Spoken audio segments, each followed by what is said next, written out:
My name's Judy Friedman Kadish, and I am the co-executive director of Americans for Safe Israel.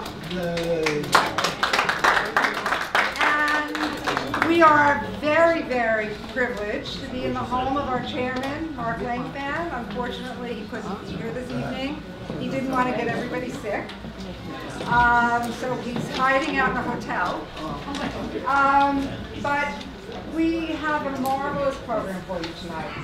There's just one thing I want to say before I get the program started, which is AFSI loves having programs. AFSI loves having people from Israel come here, speak to you, let you have learning experiences, try to bring a little bit of the chazuk trips that we take, where we learn so much, try to bring a little bit of them to you here. And it's not an easy thing for me to say, but we do appreciate donations to AFSI. And that's all I'll say. Whatever you feel, it is something that we are a nonprofit, we're a small nonprofit with a small budget, and we do have to say that once in a while. Anyway, tonight, we are really, really pleased to have an amazing group of people. I learned all their names, but I didn't learn them because I can't repeat them. We have an amazing group of people from the Druze community in Israel. And for those of you who aren't that aware,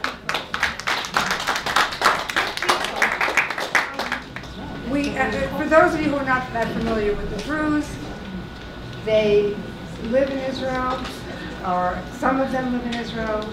They serve in the police. They serve in the IDF. They are proud, proud Israelis. And nice people too. Yeah.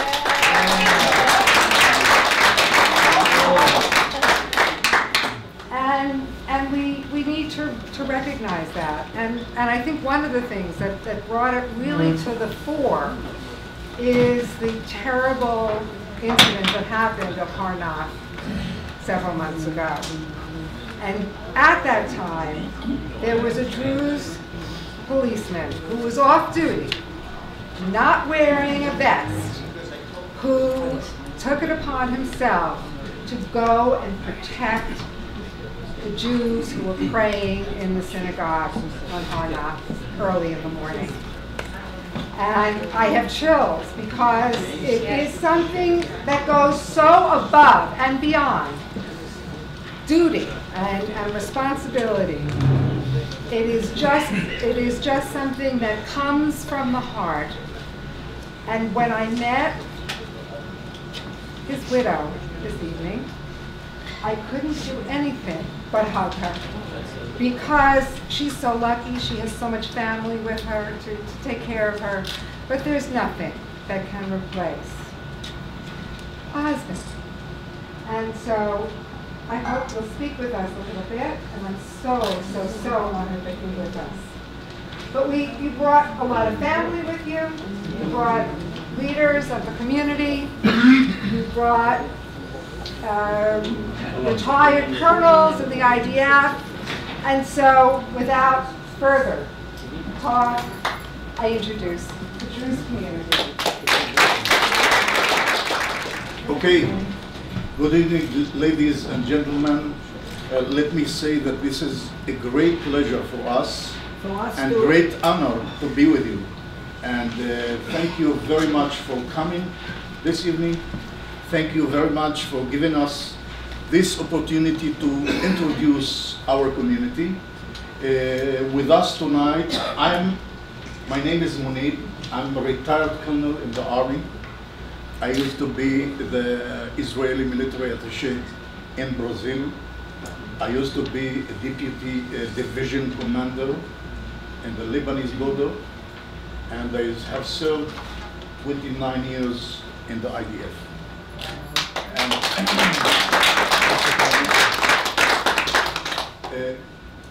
We are in our association, an association who treats and put an objective to promote Druze civilian issues for veterans. Okay? The founder of the association is my friend, Mr. Koftan Halabi. He used to be an advisor for a minister in Israel.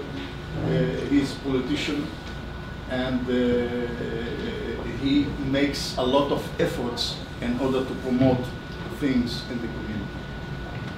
My friend Nadim, advocate, he's a former mayor of Julis, one of our villages. And Mrs. Nava disappeared. She's not Druze. She's a Jewish lady who volunteered in our association and assist us.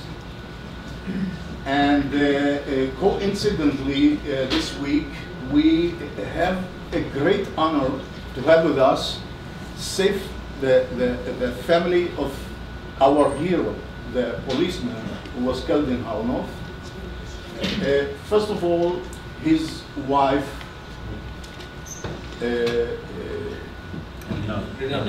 Mrs. Rinal, his father-in-law, Mr. Ahmad, and his brother behind, Ladan, and his uncle, Wahid.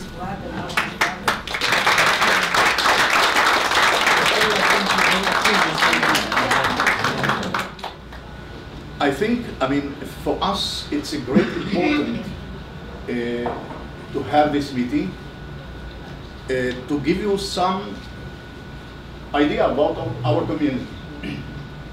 I think that not much known about our community.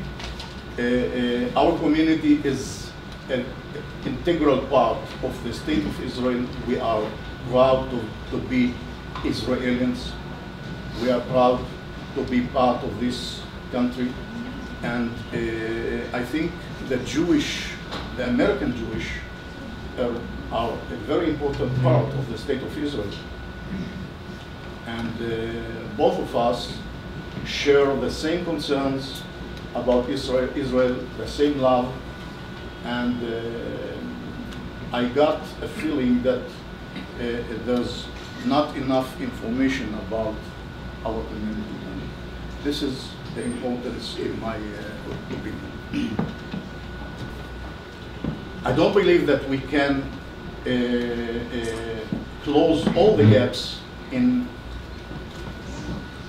know each other, but this is a beginning, I hope, and I hope we'll meet again and again.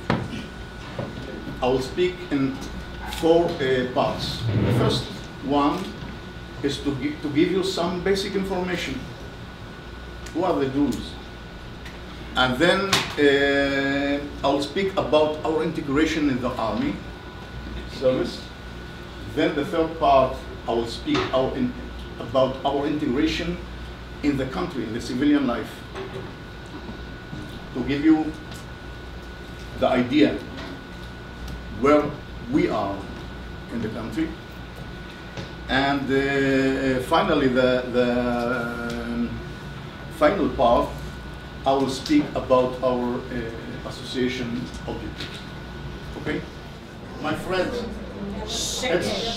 it's a small community. The Druze in total in Israel are 134,000.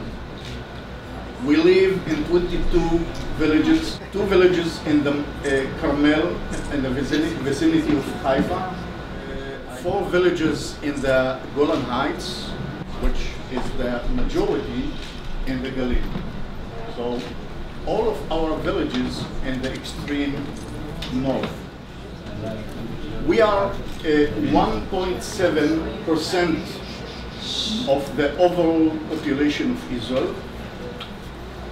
In order to know about our growth, population growth, the Druze women fertility rate is 2.5, which is lower than the Jewish woman fertility rate.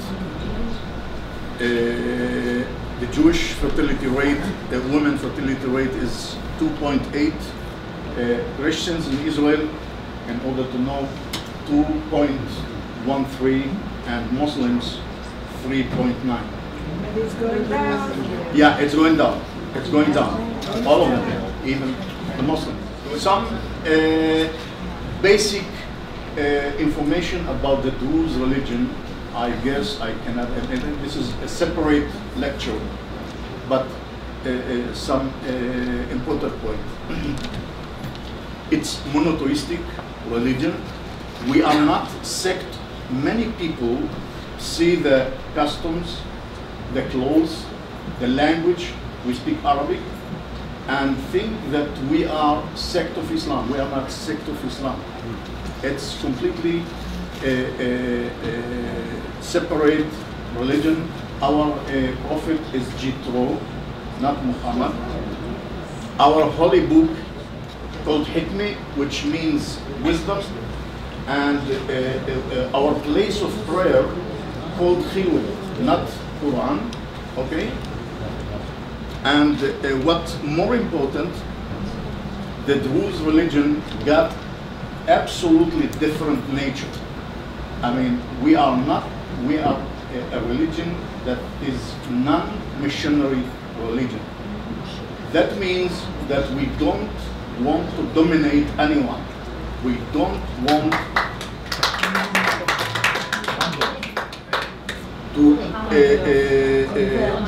spread out and control the world. And this, in fact, determines our nature. So it's completely different. I mean, even the clothes, the culture is similar, but the nature of the people is different. They're nicer too. They're much nicer too. Okay, I accept. The language I say, it's Arabic. About our integration in the army, we've been serving in the army since 1948. At the first beginning, it began as volunteers. It began even before 1948. Apparently, on the basis of minorities. We were a minority who suffered in the Middle East, and we found a basis, a common basis with the Jewish community, with the Jewish people, and we shared the same concerns, and on that basis we started our cooperation. Later on 1956, every Druze young have to go to the army by law, mandatory. It was by after a request of the Druze leadership. And since then, we are serving in the army. Every Druze boy, 18 years old, goes to the army and serve 3 years. Many of them stay, like me, stay in the army for many years later. At the first beginning, we start serving in a Druze unit, Druze battalion. I used to be the commander of this battalion in 1985 to 87. Today, most of the Druze soldiers are serving out of this unit. At the first beginning, the thought was that there is a different mentality, different language. Let the Druze have their unit, and later on, the Druze integrated. We speak Hebrew. Many of us speak Hebrew better than Arabic. So step by step, we started spread out in the other units. Today, 85% of the Druze soldiers are serving out of this unit.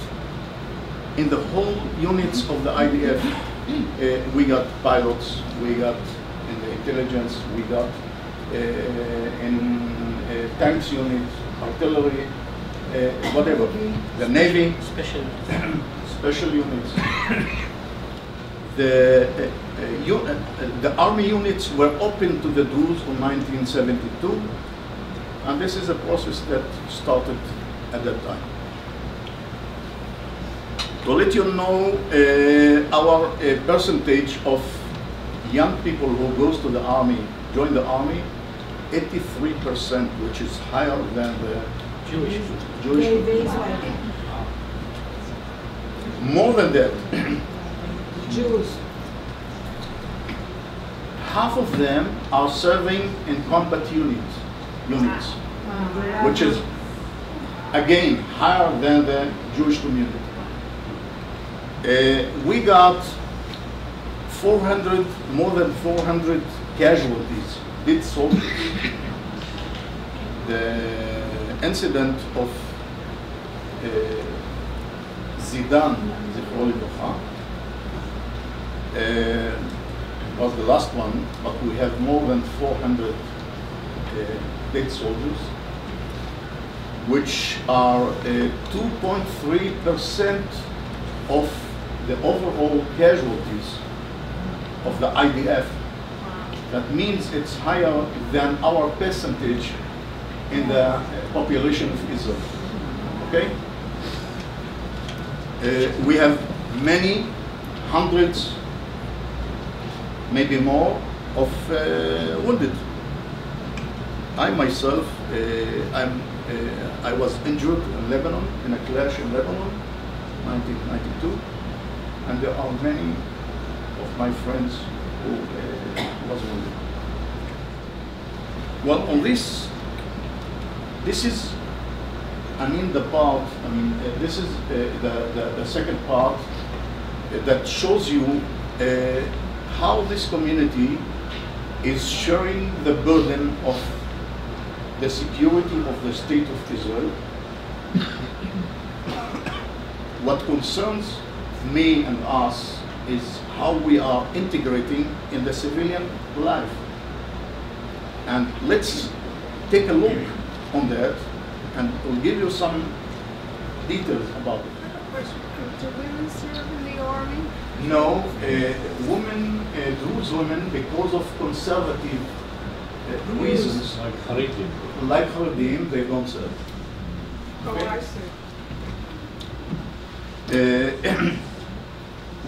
Let's see what the situation in life, okay? We'll take education. I used to lead a project in the last 7 years to promote high education in the Druze community. And the facts are the following. We have 2.75% of our population students in universities. In comparison to other sectors in Israel, in the Jewish community, for example, it's 4.6%. The Christian community, higher than us, 3.8%. The Muslim community is lower than the Druze. They are on 1.7%. Okay? Another point in higher education, many of those students are studying studies with, I call it, with limited future employment, for a lack of awareness, a lack of guidance. Our percentage on the third degree, PhD, is very low, much lower than the percentage that I give. About our social economical status, let me emphasize that this is a community in a transition culture in transition. We used to be farmers, agriculture, and today only maybe less than 3% are farmers. We are passing a process of urbanization, and this is a problem. We are not there yet, fully there. There are no industrial parks in the villages. The women employment rate is very low. Not more than 24% of the women are in the employment. And the rate of unemployment among males, it's higher than the country average. And if I summarize that, the Druze community social economical scale, we are on scale 2 to 4 out of 10. Okay? I'm mentioning that not in order to complain. I mean, the reasons for that, some of the reasons are internal. We should change things internally. Some of the reasons are because of the political system, okay? I'm mentioning that because we are concerned, we don't want those gaps to be there. We are concerned to have the Druze community live in harmony in the country, okay? This is the thought. The result of this situation that in the two most progressing and blooming sectors in the country, the high-tech sector and the financial sector, we are not involved too much in those two sectors. And as you can imagine, this could lead to an increasing gaps. If I should speak about the reasons for that, I would summarize it in 3 reasons. A lack of capital, human capital. Okay, we need to push forward education. The lack of capital. Okay, this is not a wealthy community, and a lack of electoral capital. We are so small, we don't have the power to influence things in the political system in Israel. You are familiar with the political system in Israel, and this becomes on this background, our association objectives are to promote specific areas that have the potential to improve the community's social economical status and could lead to close the gaps and create better integration and harmony within the Israeli society. This is our objective, to try to organize scholarships for women in the academy. By the way, 70% of our students are women, and they don't have enough support in that sense. The second mission is to integrate more Druze veterans in the high-tech sector with the whole activity of guidance, awareness since the age of school, and accompany them during the army service, and then to get them go to these areas.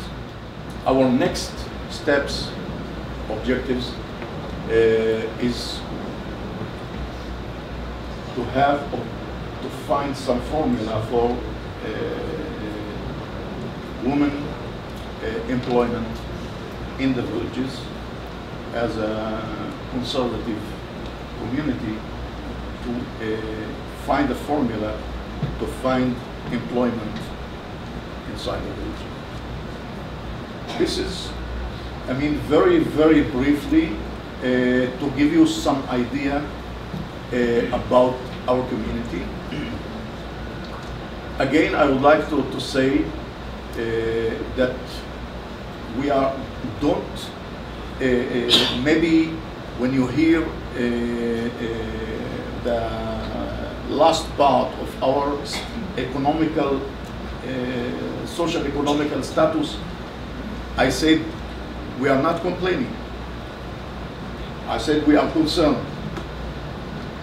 And despite that, we are very, very proud to be Israelis.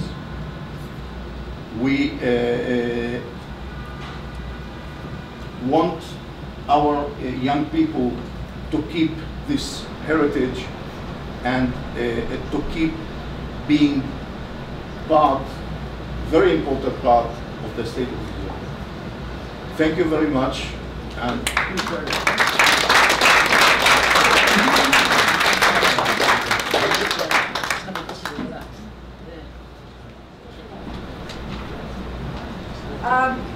earlier I mentioned that the young woman whose husband was the unbelievable hero, saved so many lives at Harnath, is here to speak to us. And one of her fellow travelers will do some translating, but we owe her and her family such a vote of thanks and appreciation. We really can't say it strongly enough. So thank you.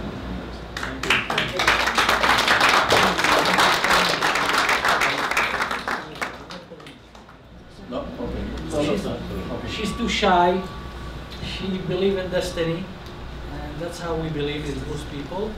And she just wished for her daughter to grow up in a different environment, avoiding all the very simple discrimination that we have in our country. So that's what she wishes for. What discrimination? It's the very basic of our life after the army.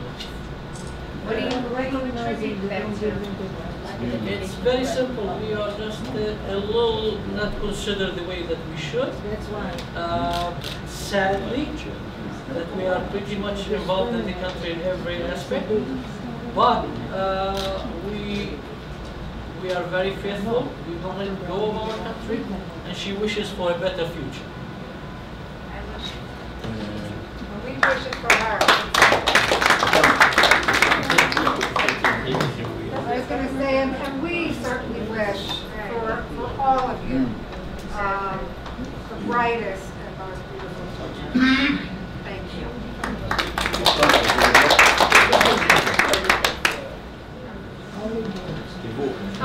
You mentioned earlier, first of all, it's an honor to meet each and every one of you, and thank you for being here.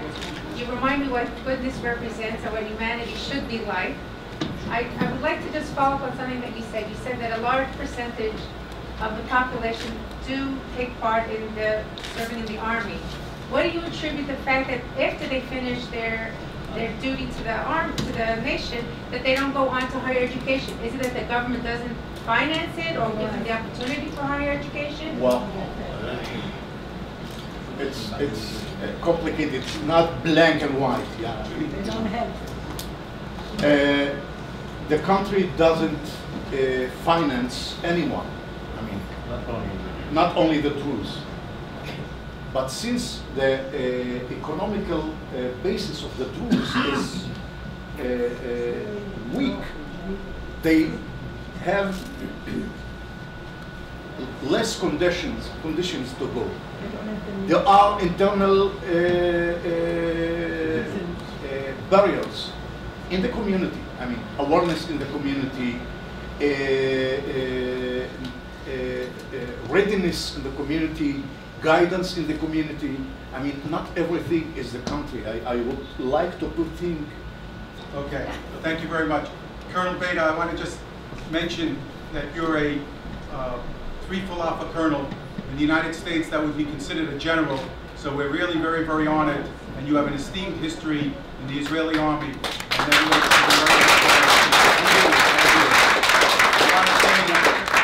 I want to say that I've been to quite a few Druze villages. The Druze are an amazing people. They have a love for the land. They have a history which is phenomenal. The religion is phenomenal. They support Israel unbelievably.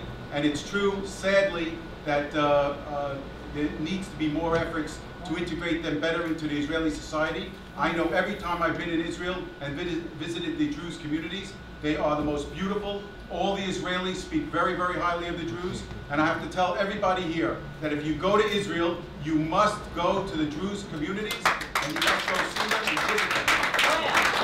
Thank you very much. I happen to have a very... The gentleman here. What is the distribution of the Druze community in Israel geographically? I say that. I mean, most of the villages in the Galil area, okay, the vicinity of Safad, Carmel, okay, Naria, Ramat Agulan, and the vicinity of Haifa, Mount Carmel. I happen to have a very, very special thing that I would like to do right now. We have someone in the audience, Lisa Levine. Twice. Oh, sorry. I'm not really sure what to say. I'm a little put on the spot myself. But Kalman Levine, one of the rabbis who was killed, is a very close family of mine. In particular, I'm related to his wife. And when I'm an American, obviously, but my family. But my family is Israeli. My mother is Israeli, and you know, given that I'm related to Rabbi Levine, you can see that they're religious, and I'm not. But their door was open to me when, as 18 years old, I first went to Israel without my family to go and to do the things that 18-year-old girls do, you know, American girls do in Israel, and to explore the country and to explore the land and to spend time with my family. And the Levines, can't speak for the others, but the Levines, despite the differences that we've had, you know, religious and secular, have had the most open door, welcoming policy. Kalman was a man, or Rabbi Levine, I should say, was a man of great tolerance, and of chesed and of giving to the community. So speaking on behalf of myself and my family, I know the families in Israel have actually met at the synagogue. There was an ambulance that was dedicated. Thank you, and I'm so sorry for your loss. Thank you.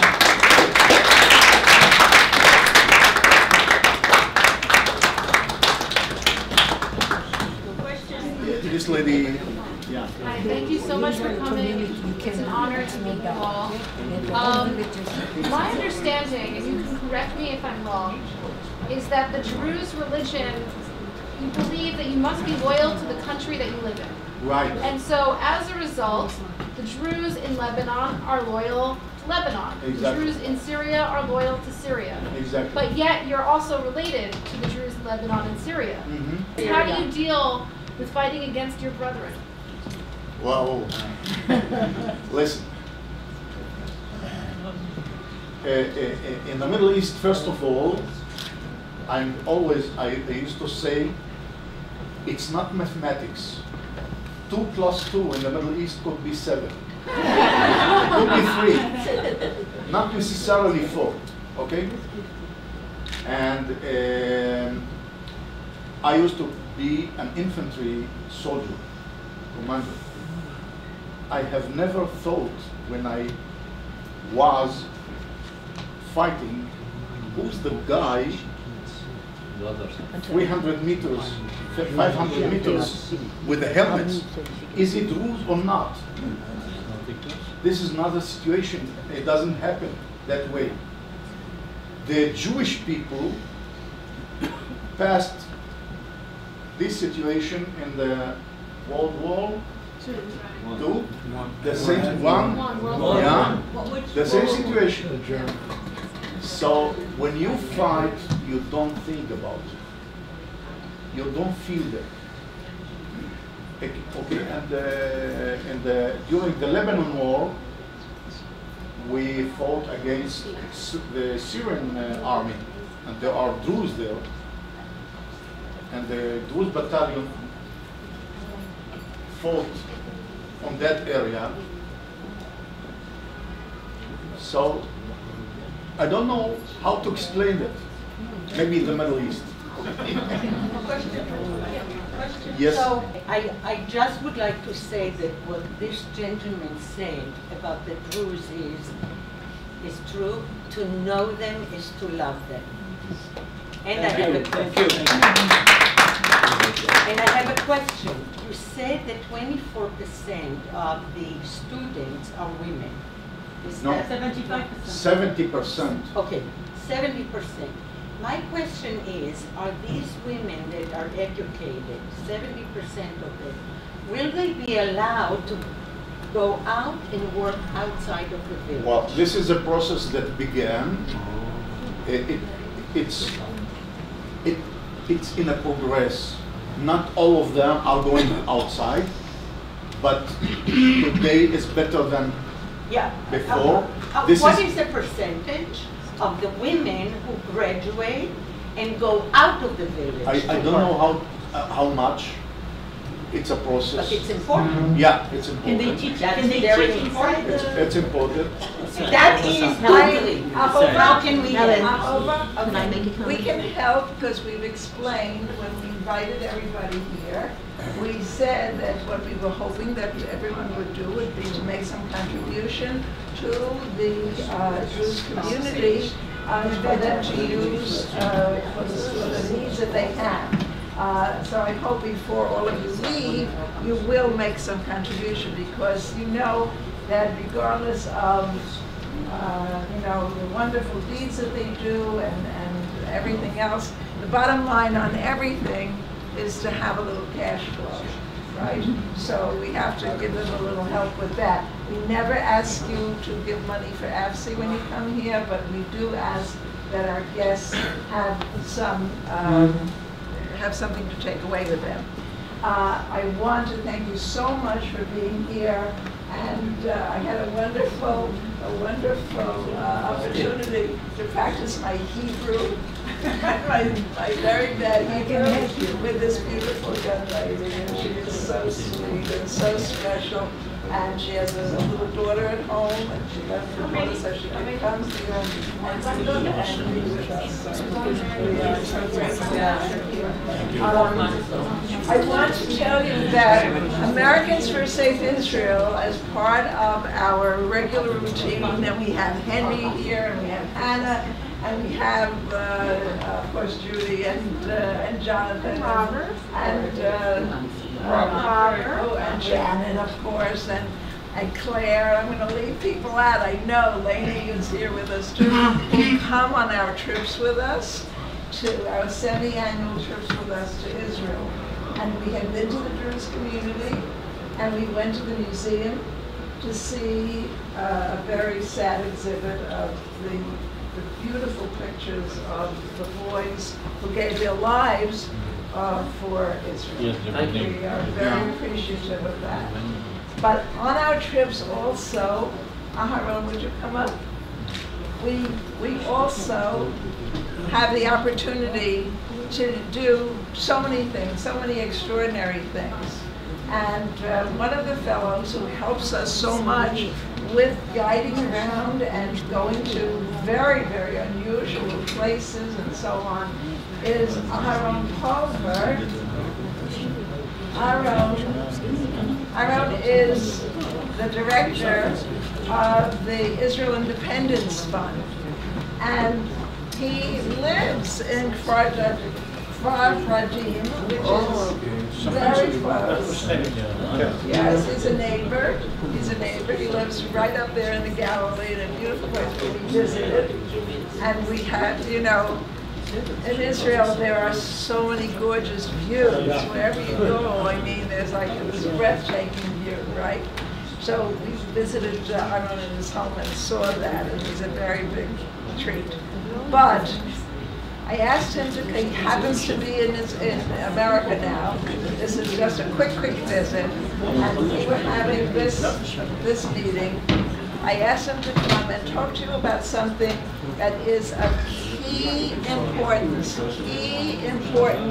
to the existence of Israel, to maintaining the core essence of Israel.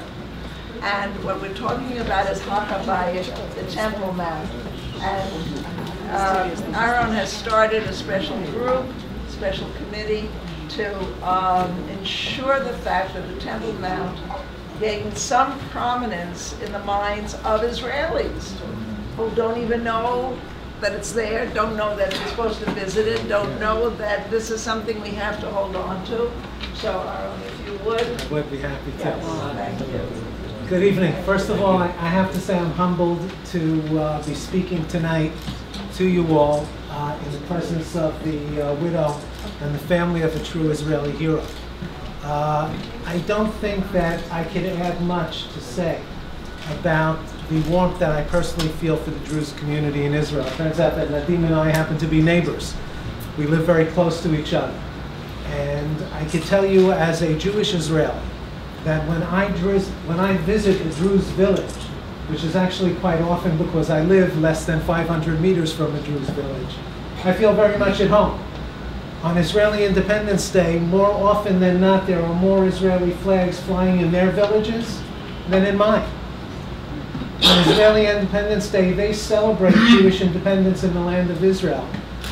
And one of the things that troubles me so much is that Jewish philanthropy from the United States, when it goes to non-Jewish communities in Israel, goes to the same non-Jewish communities in Israel that would never support Jewish independence in the land of Israel. In fact, you will find that the Jewish federations across the United States will pour money into Muslim communities in Israel that are led by mayors who are elected by the Muslim Brotherhood in their own villages before they give money to these people. Before they give money to the heroes who defend the state of Israel, to people who die to protect Jewish independence, they will give money to Muslim villages where children are taught to hate us, not to protect us and not to fight along with us. One of the things that hurts me personally is that many times when people talk about the Druze community, they talk about a covenant of blood that exists between the Druze and the Jews. That we fight in the same trenches, that we die in the same trenches. And having served in the Israeli army, I don't know any Jewish soldier who has not fought together with a Druze soldier at some time during his army service. However, it's our responsibility to turn that covenant of blood into a covenant of life and help these people. And help these people to send their young people to high-tech institutions, to make their lives better, to enable Jewish philanthropy for them to enrich their lives the same way we use Jewish philanthropy to enrich the lives of Jews all over Israel. So what I'm going to ask you all to do tonight is to consider being very, very generous to this cause. The Israel Independence Fund is going to lead off the fundraiser tonight by making a $1,000 donation to this cause. And I hope that you all pull out your checkbooks tonight and show your appreciation, not for the covenant of blood, but for the covenant of life that exists between the Jewish people and the Druze. Can we do it by credit card online? מדהים. הם יכולים גם לחתום עם כרטיס אשראי? העברה בנקאית. You can do it by a bank transfer. There are brochures outside. And you guys should all take a look at the brochures. ואתה תיצור איתי קשר, ואני אשמח להעביר לך בנקאית את מה שאני חייב. וגם אפשר לעשות בקרדיט קארד, תיקח את המספרים. אנחנו נעשה את זה דרך נאווה בסוף. רק דקה, אני רוצה להמשיך להגיד מילה וזהו. בסדר? רצית להגיד משהו? כן. לא סיימת. One of the reasons that Helen asked me to speak to you tonight is about what the Israel Independence Fund is doing in Israel and to particularly focus on one particular project that we do. Everybody sitting here believes in democracy, right? Right. Everybody here considers themselves to be liberal Democrats, not in the American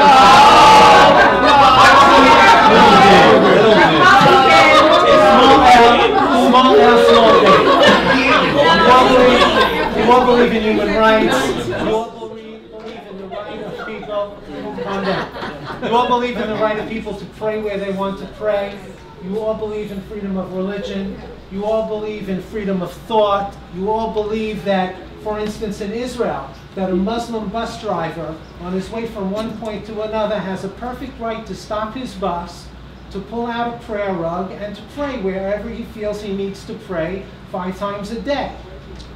I'm proud to live in a country where a Muslim bus driver could do that. However, I'm quite embarrassed to live in a country where a Jew cannot go up to the Temple Mount to pray. Right. Yes.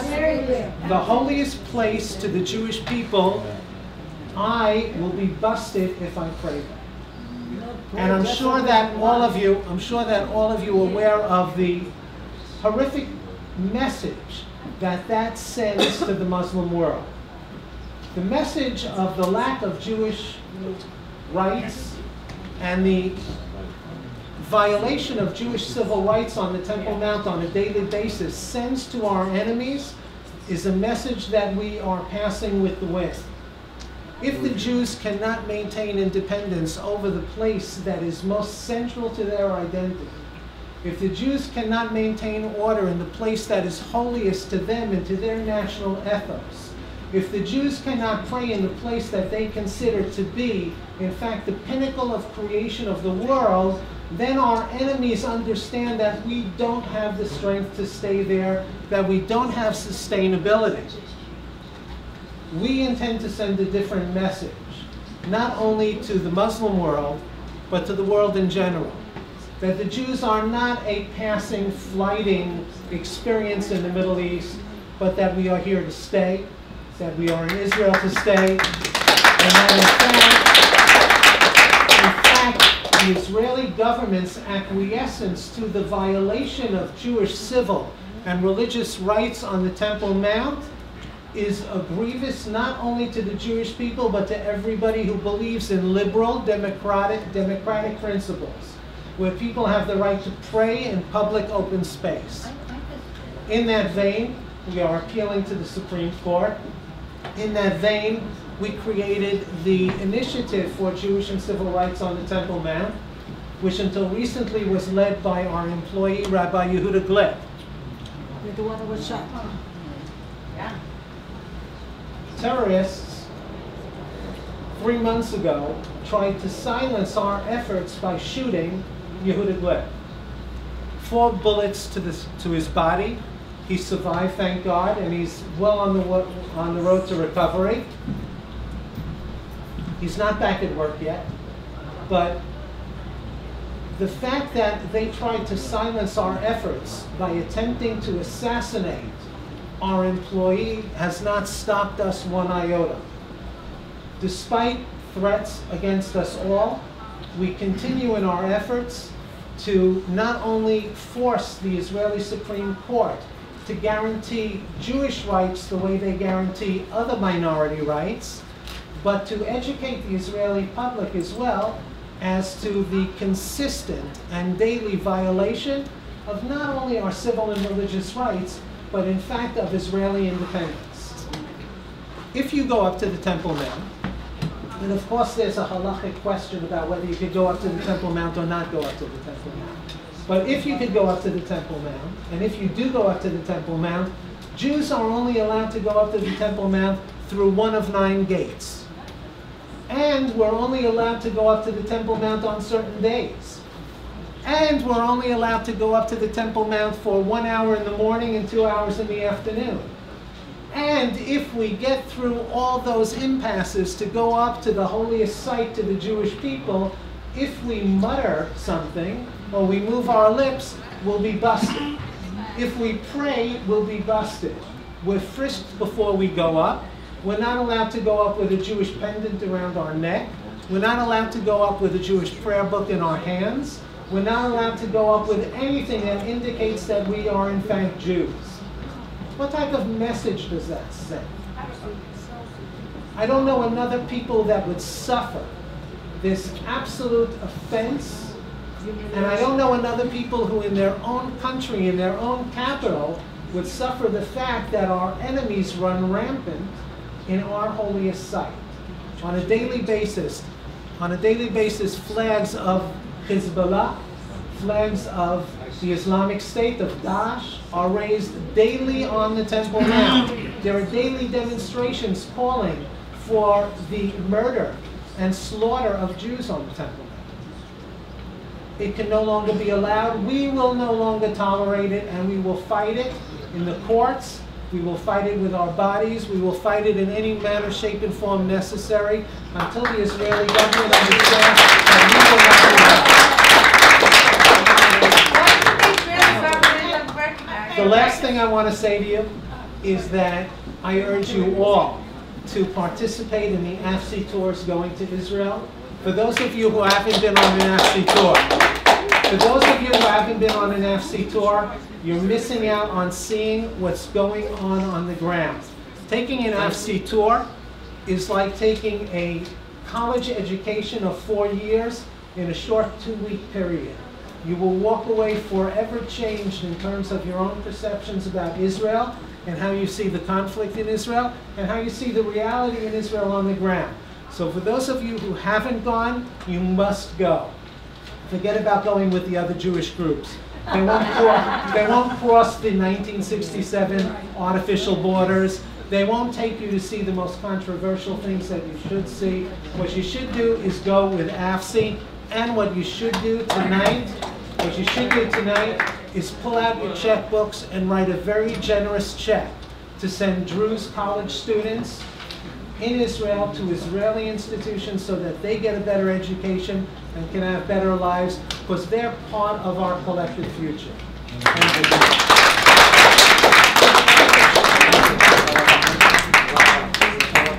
Thank you so much, AHARON. I have a very practical suggestion. You know what we're going to do? We're going to let we have another speaker who would like to talk, and then we'll break up, and then you can just ask questions of the various people in an informal way. Okay? In the association name and Koftan's name, בשם כל העדה הדרוזית, in the Druze community name, אנחנו מודים לחבר שלנו מרק, we thank very much Mark על פתיחת הלב שלו והבית שלו, for opening his house, his heart, and whatever he could do for us. וכל אחד מכם תודה שהגיע לכאן. Thank you everyone of you guys for being here. ויש לכם בית גם בישראל לכולכם. For you guys you have all the home in Israel, not a house, a home. And you're welcome anytime. אני אספר לכם סיפור קטן. A little story that I would like to tell. אני הייתי יועץ פוליטי של משרד ראש הממשלה. I used to be an advisor with the government and שר הפנים and the internal אני ייסדתי את העמותה ב-2010. I created the association in 2010. אני חושב שהעדה הדרוזית היא חלק אינטגרלי מהעם היהודי. And I do think that the Druze are a very much important part of the rest of the Israeli community. ואין הבדל בין דרוזי ליהודי במדינת ישראל. And there is no difference between a Druze and a Jewish in Israel. וזה המדינה שלנו. וזה הדגל שלנו. It is our country, it is our flag. וצריכים לשמור על המדינה. And we must take care of the country and protect it. וחשוב שהקהילה הבינלאומית שאתם חלק ממנה. And important that the international community that you guys part of it.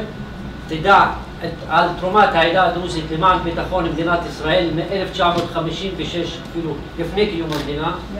To know about our contribution for the country and our best doing since 1956. ומי שלא יודע, הגיוס העדה הדרוזית הוא גיוס חובה מ-1956. והוא ממשיך עד היום וימשיך לעד, וזה המדינה שלנו ואנחנו נשמור עליה. Since 1956 is a military service, it's a must. It is our country and we'll always protect it, we'll always serve it forever.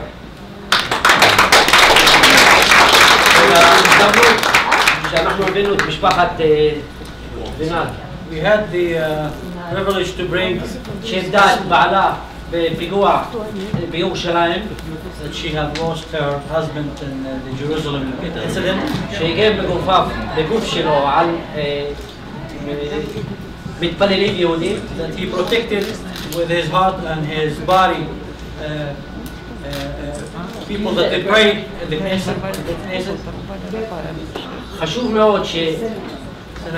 חשוב מאוד שאתם תדעו ונוכל לשתף פעולה ותעזרו למען הברית היא קיימת.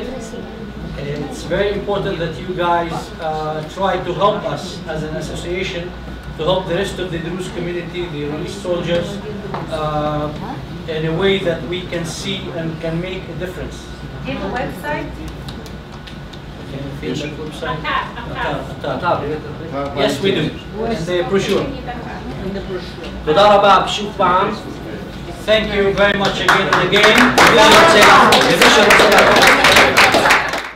Thank you all for coming.